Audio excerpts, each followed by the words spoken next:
Ibrani 12 ayat 16 dan 17. Janganlah ada orang yang menjadi cabul atau yang mempunyai nafsu yang rendah seperti Esau, yang menjual hak kesulungannya untuk sepiring makanan.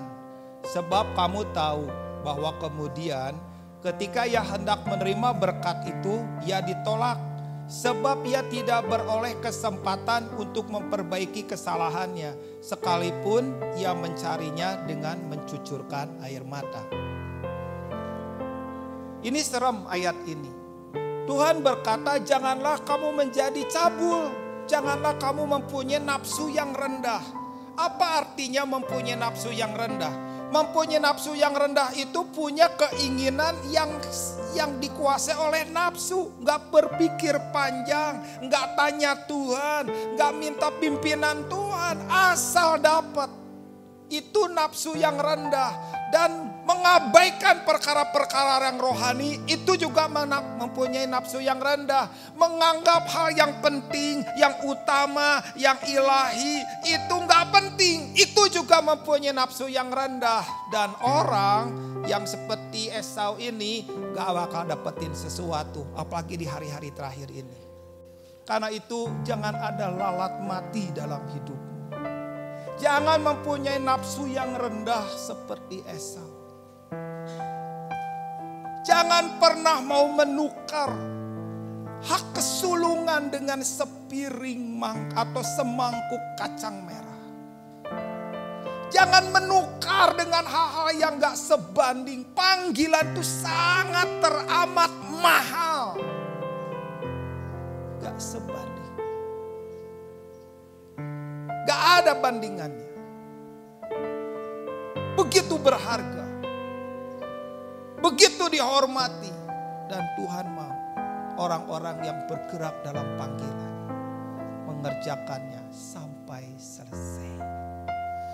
Entahkah orang membangun di atas dasar ini dengan emas, perak, batu permata, kayu, rumput kering atau jerami, sekali kelak pekerjaan masing-masing orang akan nampak. Karena hari Tuhan akan menyatakannya. Sebab ia akan nampak dengan api, dan bagaimana pekerjaan masing-masing orang akan diuji oleh api itu. Orang bisa mengerjakan pelayanan dengan serius. Dengan dari bahan-bahan, coba lihat bahannya nih. Di sini ada 2 jenis bahan. Bahan yang pertama ini adalah batu permata emas yang ada di bawah tanah ini. Emas, perak, dan batu permata. Ini adalah bahan yang berbeda. Kayu, rumput kering, dan jerami. Ini bahan yang mudah didapat yang ada di permukaan tanah. Emas, perak, dan batu permata itu melewati proses yang panjang, proses yang berat untuk menjadi sesuatu yang berharga. Tetapi yang namanya kayu, rumput kering, dan jerami itu adalah sesuatu yang nilainya tidak dapat disandingkan dengan emas, perak, dan batu permata. Kesungguhan kita juga sama. Engkau bisa pelayanan tanpa emas, perak, dan batu permata. Pura-pura sungguh-sungguh juga bisa. Cuma Tuhan akan menilai bahwa kesungguhanmu terbuat dari kayu, kesungguhanmu terbuat dari rumput kering, kesungguhanmu terbuat dari jerami. Itu mudah terbakar. Kesungguhan ya kesungguhan. Gak ada kesungguhan dengan ditandingkan dengan sedikit kesungguhan. Pura-pura sungguh-sungguh, sungguh-sungguh dan tidak sungguh-sungguh, ekstrim. Yang terbuat dari batu permata gak bisa disandingkan dengan dari kayu. Yang emas tidak bisa tandingkan dengan jerami. Semuanya punya bobot yang beda. Bangun hidupmu baik-baik.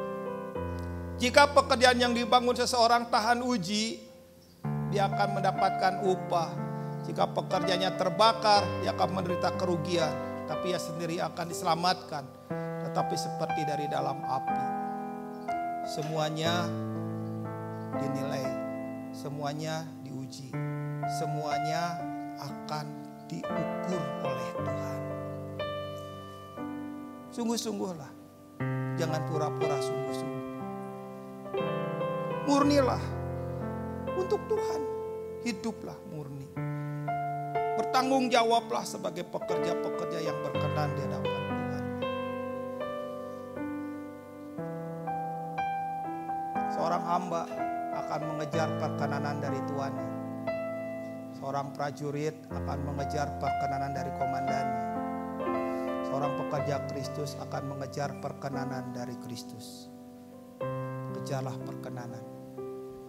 Bukan untuk gereja ini, tapi untuk Tuhan. Maka lihat, Tuhan bergerak indah dalam hidup.